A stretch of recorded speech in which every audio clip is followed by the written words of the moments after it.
요즘요, 자기 죄를 없애겠다며 동분서주하는 사람이 있어요.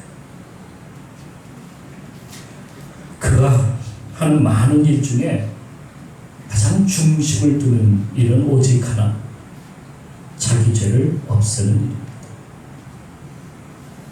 문제는 그로 인해서요, 여러 국가 시스템이 엉망이 되고 있다는 거예요. 먼저는 검찰이 없는 죄를 만들어 놓았다면 검찰 개혁을 하겠다는 겁니다. 법관들은 전에도 그랬듯이 자기에게 죄 없다고 판결해 줄 수 있는 판사를 갖다가 줄 세우고 있습니다. 입법부를 조정해서 법을 새로 만들겠다고, 죄 사하는 법을 만들겠다는 거예요.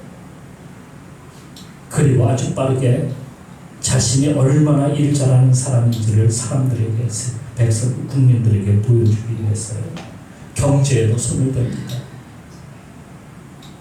또 비슷하게 국가 지도자가 된 그러한 분을 찾아가서 조언을 갖다가 구하기도 합니다.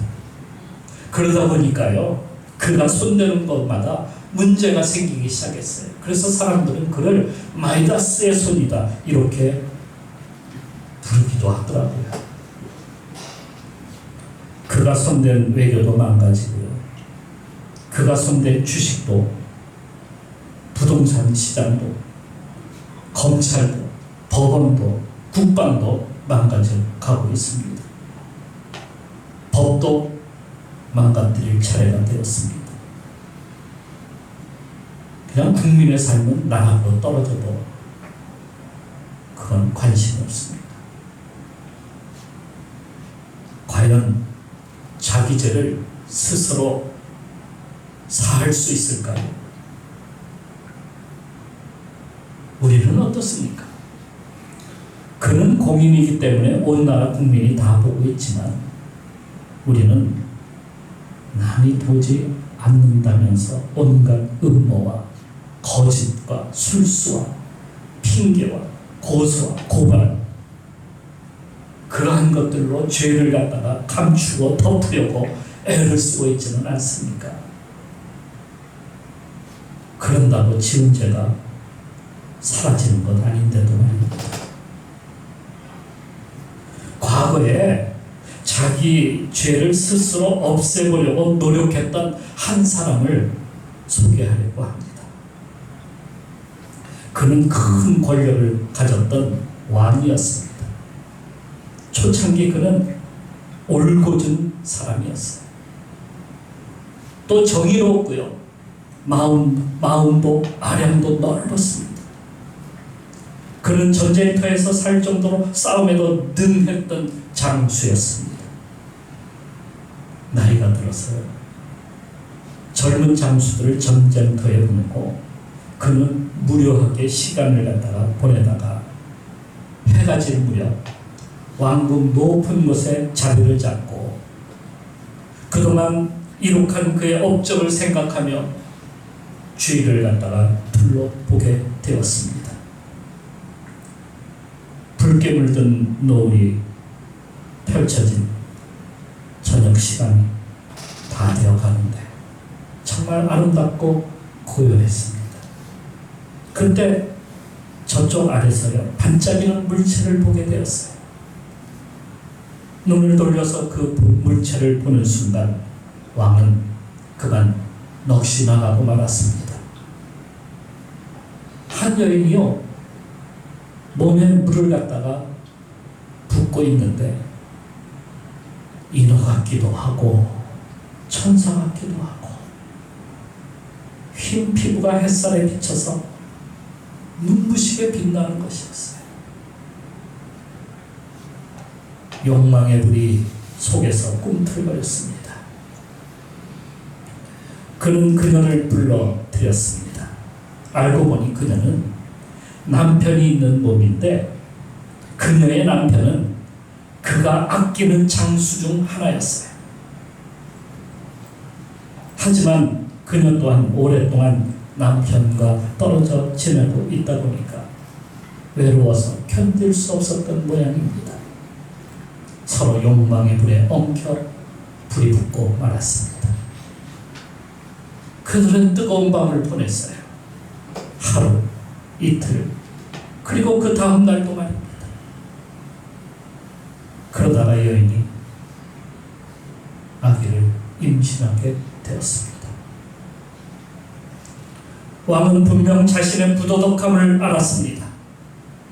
백성들이 자기를 지금까지 훌륭한 왕이라고 불렀는데 이제 그 부하를 전쟁터에 보내고 그의 아내와 불륜을 저지른 파렴치한 인간이라고 손가락질할 것이 분명합니다. 거기다가 그 여인은 잡아다가 돌로 쳐 죽일지도 모른다는 두려움이 그에게 밀려왔습니다. 그래서 죄가 드러나지 않게 해야 되겠다 마음을 먹었습니다. 드디어 그의 부하를 전쟁터에서 불러냈습니다. 싸우느라 힘들었으니 휴가 가서 푹 쉬었다 오게. 의도는 그의 부하가 오랫동안 아름다운 아내와 떨어져 있었으니 로맨스를 즐기다 가거라 하는 것이었어요. 그리고 아기가 생겼다고 말하면 다 되는 것 아니겠습니까? 완전 범죄가 되는 것이죠. 아니 그래야 죄를 덮을 수 있다고 생각한 겁니다.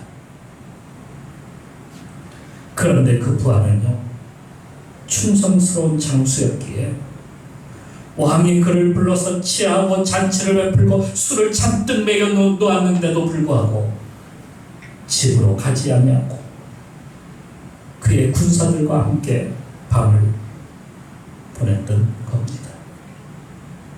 그리고 휴가 내내 집이 아닌 군영에서 밤을 보냈어요. 그 여인은 초조하기 시작했습니다. 그렇지 않아도 배는 점점 불러오고 있는데 남편은 한 번도 오지를 않고 있으니 정말 두려운 겁니다. 그래서 이 사실을 왕에게 다시 알립니다.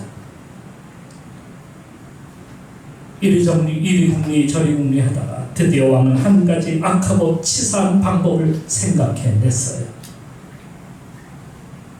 그를 최전선으로 보내서 싸우다가 죽게 만드는 겁니다. 그러면 누가 이 일에 대하여 왈가불가 하겠습니까?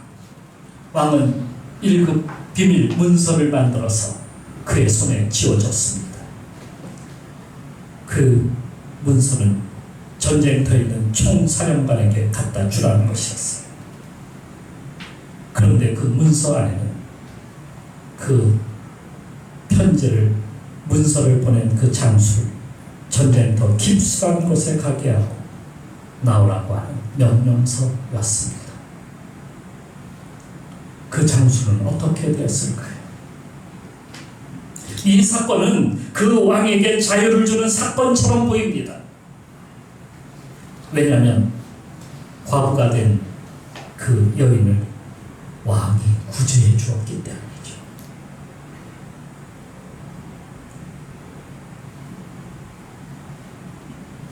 이 모든 일은 그가 왕이기에 죄를 덮기 위해서 벌인 일이었습니다. 그 장수가 죽기 전에 그 이유를 알았다면 그는 얼마나 원통했을까요? 얼마나 배신감을 느꼈을까요? 나라를 위해서 충성을 다했는데 어떻게 나에게 이럴 수 있을까? 하지만 왕과 그 여인은 그가 죽은 후에 이제 다 끝난 일이라 하면서 서로 웃고 있었던 겁니다. 자, 그들의 죄가 사라졌을까요? 두 사람의 일탈로 모두 끝나고 만 걸까요? 그것이 죄사함을 받는 비결일까요? 이제 그 장수의 원통함을 누가 풀어준단 말입니까?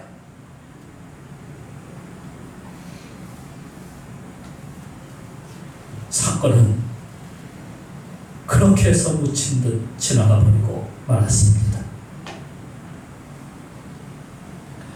왕이 그녀를 부인으로 맞이하고 희낙락하며 양심을 속이면서 즐거워할 때에 하나님의 말씀이 한 선지자에게 임했습니다. 그리고 그 선지자는 왕의 침실의 문을 갖다가 두드렸던 겁니다.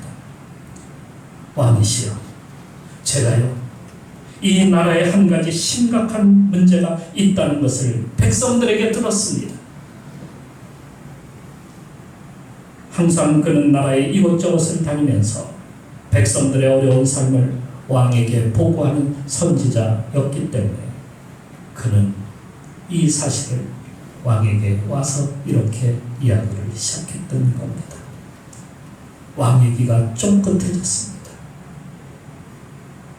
폐하, 이 나라에 어떤 가난한 집이 있는데 어찌나 가난한지 가진 것이라고는 오직 어린 양 한 마리밖에 없습니다. 그 집 아이들은요, 그 어린 양이 잘 자라도록 먹이도 주고 목욕도 시켜주고 빗질도 하고 하면서 사랑을 갖다가 온갖 사랑을 다 쏟았습니다. 그 양은 그 집에 없어서는 안 될 가족이 되고 만 겁니다. 이 사랑스러운 양은 아이들과 한 이불에서 잠도 자고 서로 감싸주며 즐거워했습니다. 이 가난한 집의 아버지는 부유한 목장주 밑에서 양을 돌보는 일을 하고 있었습니다. 하루는 늦은 오후에 손님의 무리가 목장주를 찾아왔습니다. 당연히 관례대로 잔치를 베풀어야 했습니다. 하지만 목동들은 양떼와 함께 멀리가 있었기에 즉시 쓸 양이 한 마리도 없었습니다. 단지 신선한 우유를 제공해주는 늙은 염소 한 마리뿐이었습니다. 그 염소를 잡아도 되지만 그러면 우유도 앞으로 먹기는 어려울 것이고 또 그 염소를 잡으면 분명 늙은 염소라 고기도 질길 거야. 이렇게 생각한 부자는 주위를 다시 둘러보았습니다. 마침 언덕 아래 두 아이가 양과 함께 뛰노는 것을 보았는데요. 그 양은 정말이지 푸시푸시하게 살이 찐 양이었습니다. 이때 선지자가 잠시 숨을 고르며 물을 마셨습니다. 왕이 재촉했어요. 어서 계속해보시오. 어디까지 했더라? 아, 그렇지. 그 부자는 손뼉을 쳤습니다. 바로 저거야. 저기 있군. 저 한 마리만 있으면 오늘 잔치는 끝이 될 거야 라고 생각하고 그는 하인들을 불러다가 그 양을 잡아서 손님들을 대접하라고 일렀습니다. 왕은 옛날이 생각이 났습니다. 그가 양들을 돌볼 때에 한 어린 양을 굉장히 아꼈어요. 애지중지하며 애완동물처럼 사랑을 쏟았는데요. 어느 날 아버지가 오더니 양들을 팔겠다고 그 양도 모두 가져가 버린 겁니다. 그는 안 된다고 매달려 보았지만은 소용이 없었습니다. 그는 며칠 동안 아무것도 먹지도 않고 울기만 하고 있었던 때가 생각이 났던 겁니다. 선지자는 계속해서 말을 이어갔습니다. 그 아이들도요, 안 된다고 매달리고 소리쳤지만 그의 부모는 주인의 양떼를 돌보기 위해서 멀리가 있었기 때문에 들을 수가 없었고요. 그 아이들은 자기들의 사랑하는 양을 빼앗길 수밖에 없었습니다. 그날 밤 부잣집에서는 잔치가 벌어지고 노래소리가 크게 들렸는데 아이들은 침대에 엎드려 눈이 퉁퉁 붓도록 엉엉 울고 있었던 겁니다. 그 아이들은 자기들이 아끼던 그 양이 그들의 배를 채우고 있을 때에 가슴이 찢기는 그러한 아픔과 원통함으로 그 밤을 그렇게 울면서 보내고 있었던 겁니다. 누가 그 원통함을 풀어줄 수 있단 말입니까? 왕은 그만하시오. 그만하면 되었어. 하면서 일어서더니 명령을 내렸습니다. 그의 얼굴엔 분노가 가득해 보였습니다. 그런 자는 죽어 마땅하오. 그리고 크게 배상하오. 잃은 것 네 배나 갚으라고 하시오. 그리고 그를 당장 잡아다가 내 앞에 꿇어 엎드리게 하시오. 목소리가 너무도 단호했습니다. 하지만 이내 조용해졌습니다. 선지자는 그대로 그 자리에 서 있었습니다. 왕의 뒤가 서늘함을 느꼈습니다. 선지자가 이렇게 말하는 겁니다. 바로 폐하의옵니다. 폐하가 취한 그 작은 양은 다른 사람의 아내이옵니다.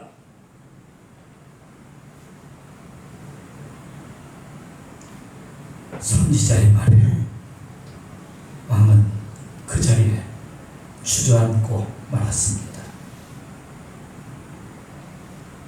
다른 사람은 아무도 모르고 자기만 알던 범죄인 줄 알고 감추려 하고 어떻게 하든지 그걸 남에게 전가하고 핑계를 대고 죄가 없는 것처럼 꾸몄는데 알고 보니 이미 모든 백성들이 다 보고 있었던 겁니다.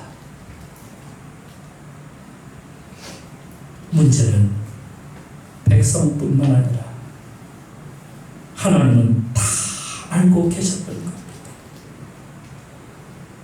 자기만 모르고 있었던 거예요. 자기만. 아니 내가 왕이기에 내가 하는 일은 다 괜찮다고 여기고 있었던 거예요. 내가 왕이니까 나는 괜찮겠지. 그래서 사람들은 이렇게 말합니다.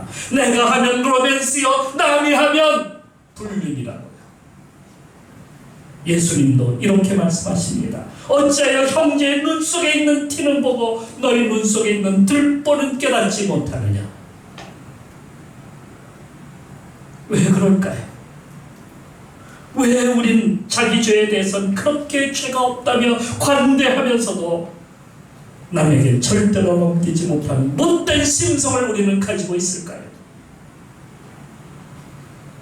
그것은요, 내가 스스로 나의 삶의 주인, 왕이기 때문이에요. 주인이기 때문이에요. 아담이 범죄한 후에 변한 것이 있다면 바로 하나님으로부터 죄를 깨닫는 것이 아니라요, 자기로부터 죄를 판단하기 시작하는 거예요. 그때부터 나에게는 관대하고 남에게는 가차없는 그런 사람이 되는 거였어요. 그게 가인에게서 잘 나타나고 있습니다. 아벨을 죽이고도요, 그는 뻔뻔하게 이렇게 말합니다. 내가 알지 못하나이다. 저 몰라요. 왜 나에게 그러세요? 내가 아우를 지키는 자입니까? 그냥 모른다고 발뺌하면 끝나는 거예요. 다 그러지 않습니까? 우리가 얼마나 무슨 일만 하면 난 몰라요. 기억이 안 나는데요. 이렇게 하면 끝나는 거예요. 그렇게 우리는 죄를 숨기려고 하고 덮으려고 합니다. 항상 자기는 죄를 짓지 않았다고 하며 자기는 착하게 살았다고 합니다. 늘 그래요. 우리는 늘 나는 착하대. 나는 착한 사람이야. 단지 상황이 그래서요. 자라온 환경 때문이라고 그렇게 핑계를 댑니다.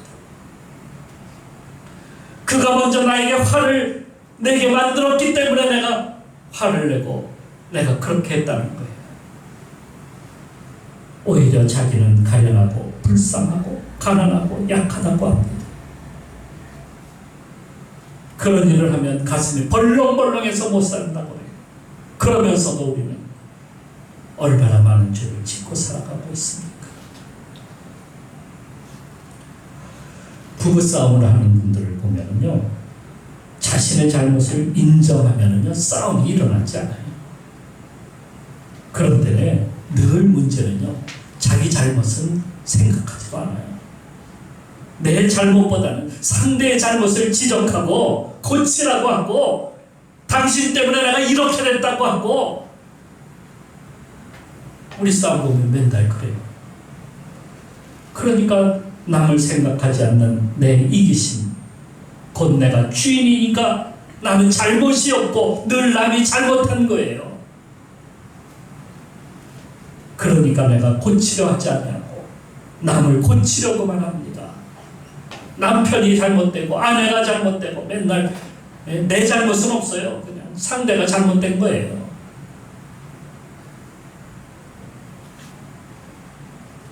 냄새나고 더러운 우리 안에 사는 돼지 중에요, 그렇게 말하는 돼지도 있어요. 어떻게?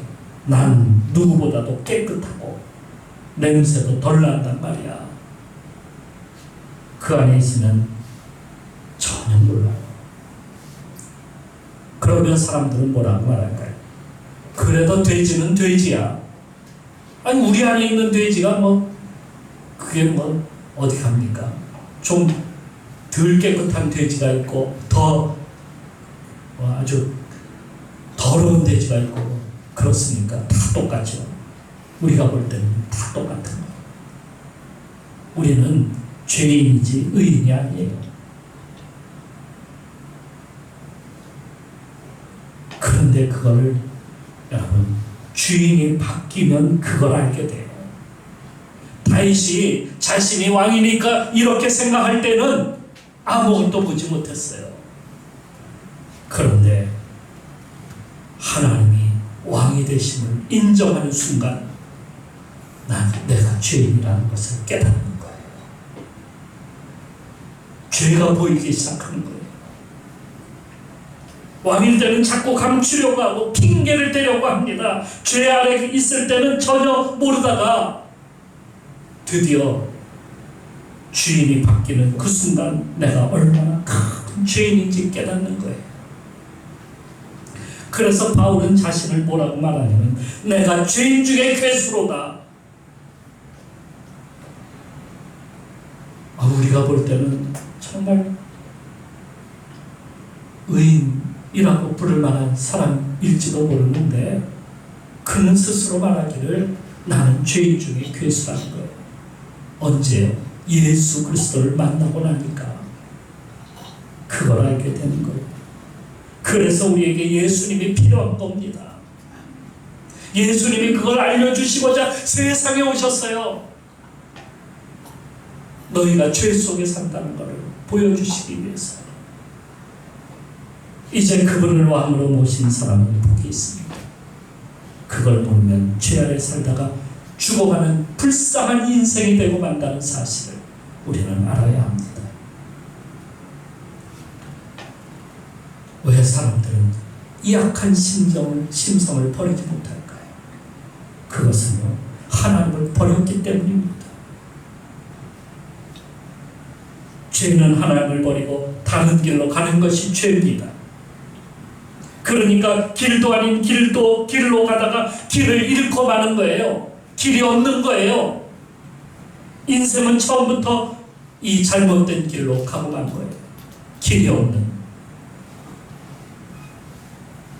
그러니까 우리 인생을 바라봐도 아무것도 보이지 않는 거예요. 거기선 죄를 지어도 죄가 되지 않는 거예요.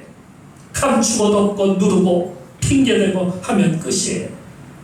변호사 잘 두면 흥정 잘 할 것이고 마무리 잘 하게 될 것 아니겠습니까? 그래서 하나님 없는 사람은 회개가 없습니다. 회개하지 않아요. 죄를 회개할 대상이 없는 겁니다. 계속 전진 앞으로. 그래서 죄가 관영하고 죄가 죄를 낳고 죄가 자랍니다. 그걸 끊어내지 못하는 거예요. 문제는 우리는 영원히 죽을 수밖에 없는 죄인이라는 사실입니다. 그런 사람은 마지막에 하나님의 심판대 앞에 서게 됩니다. 그리고 지옥에 떨어지게 돼요. 그 길을 가지 말라고 예수님께서 우리에게 말씀하고 계시는 겁니다. 예수님 말씀에 내가 곧 길이요 진리요 생명이니 나로 말미암지 않고서는 아버지께로 올 자가 없느니라. 이렇게 말씀하시면서 우리에게 길을 보여주셨어요. 어떤 길이요? 진실된 길, 참된 길.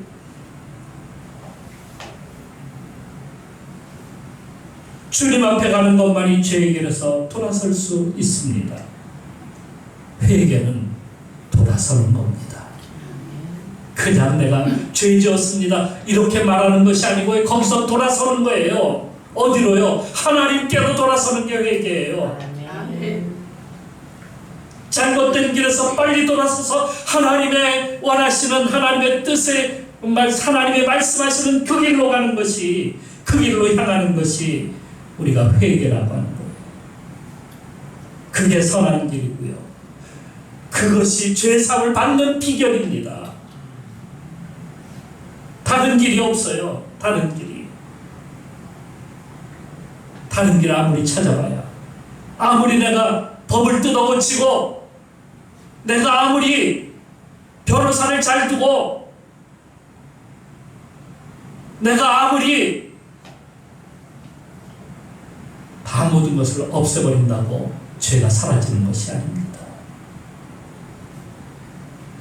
더는 죄의 길에서 허덕이지 말고요. 빨리 돌아서서 회개하고 주님이 나의 왕이심을 알고 그분을 나의 왕으로 주인으로 모실 때에 비로소 죄에서 자유를 얻게 됩니다. 어둠에 방황하지 말고요. 빛으로 나와서 자수하여 광명 찾읍시다. 기도하겠습니다.